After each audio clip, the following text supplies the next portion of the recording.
penugasan utama dari sebuah paragraf. Jadi ide pokok itu biasanya berada di awal paragraf, tapi tidak selalu ada di awal paragraf, bisa saja di akhir paragraf. Nah, ciri-ciri ide pokok yang pertama itu menjadi pembahasan utama. Karena tadi seperti pengertiannya, ide pokok itu adalah inti dari cerita. Yang kedua, dapat terletak di awal paragraf. Biasanya terletak itu di awal paragraf, tapi tidak selalu. Bisa di akhir paragraf. Yang ketiga, dijelaskan oleh kalimat lain. Oke, selanjutnya ada ide pendukung. Ada yang tahu ide pendukung itu apa? Kalimat yang menjelaskan ide pokok. Oh iya, Mbak Isa udah baca ya. Nah, jadi ide pendukung ini tuh menjelaskan dari ide pokoknya ya. Nah, fungsi ide pendukung yang pertama adalah menjelaskan ide pokok, yang kedua ada memberi informasi tambahan. Jadi ide pendukung ini tuh sangat penting ya, sangat penting juga selain ide pokoknya.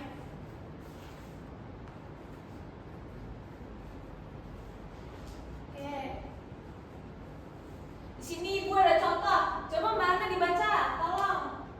Pak Budi adalah seorang petani. Setiap pagi beliau pergi ke sawah. Pak Budi menanam padi dan jagung. Coba Ibu tanya, ada yang tahu ide pokok dari paragraf ini nggak?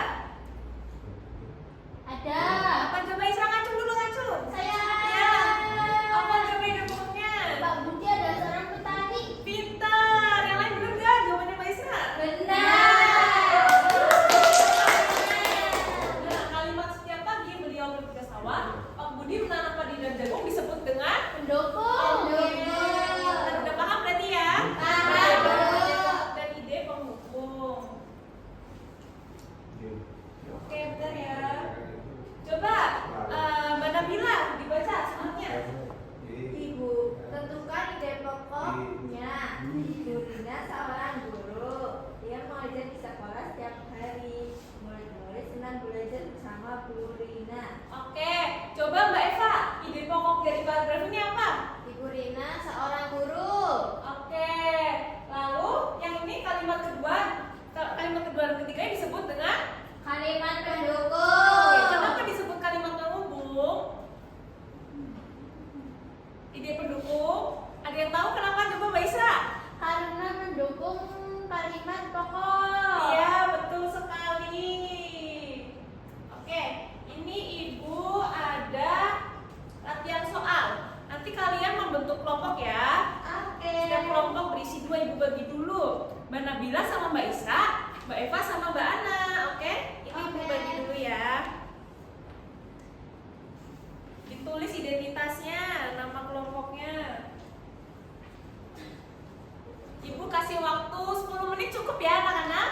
Cukup. Ya, silakan dikerjakan dulu. Ada yang kesusahan? Selesai. Isra udah selesai. Gampang ya soalnya ya? Gampang.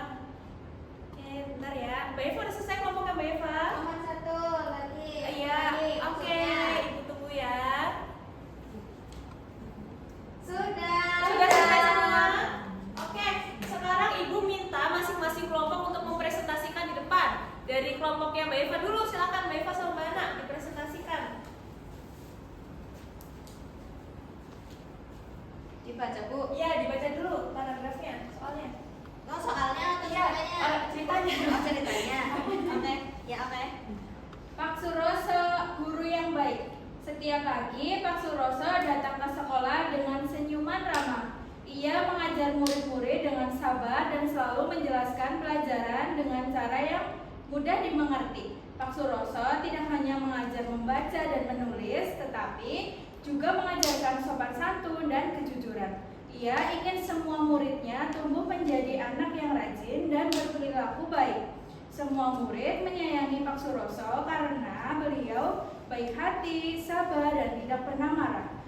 Kami belajar bahwa guru adalah orang yang berjasa, membantu anak-anak menjadi pintar dan berakhlak baik. Oke, baca soalnya. Nomor 1, tuliskan ide pokok cerita bacaan di atas. Jawabannya, Pak Suroso adalah guru yang sabar dan baik hati. Oke, pintar. Lanjut. Nomor 2,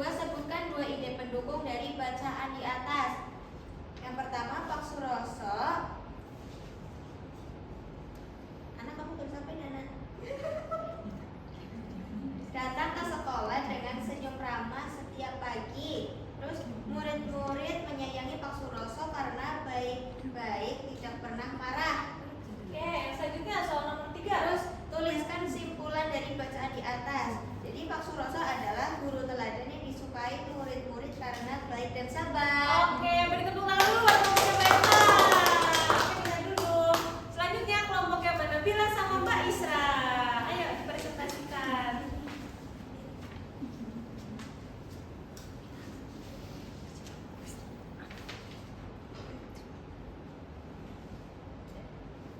Langsung soalnya aja. Nomor 1, tuliskan ide pokok cerita dari bacaan di atas.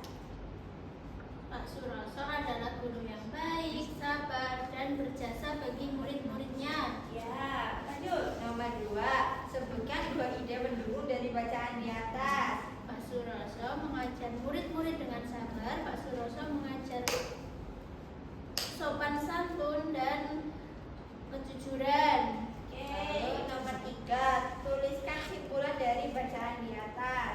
Pak Suroso merupakan guru yang baik hati, sabar, dan disayangi murid-murid karena selalu mengajarkan kebenaran. Oke, pintar. Beri tepuk tangan dulu buat kelompoknya Mbak Nabila dan Mbak Isra. Jadi kalian udah paham kan? Udah bisa membedakan apa itu ide pokok dan ide penghubung? Sudah. Oke. Terus lagi mau tanya lagi. Kita ulas dari materi awal. Apa itu ide pokok? Coba Mbak Ana. Ide pokok adalah Gagasan. coba yang lain dibantu. Mbak Isra, ide pokok adalah Ide pokok adalah kalimat utama dalam cerita. ya. Kalau ide penghubung adalah Kalimat pendukung dari ide pokok. oke, pinter. Nah, ide pokok itu biasanya ide pokok itu biasanya berada di mana? Di awal kalimat. Di awal paragraf. Tapi bisa juga di Akhir. Oke, berarti udah paham ya? Paham, Bu. Ibu nanti beri tugas pertemuan selanjutnya. Kalian sudah harus mengerjakan dan dikumpulkan ya.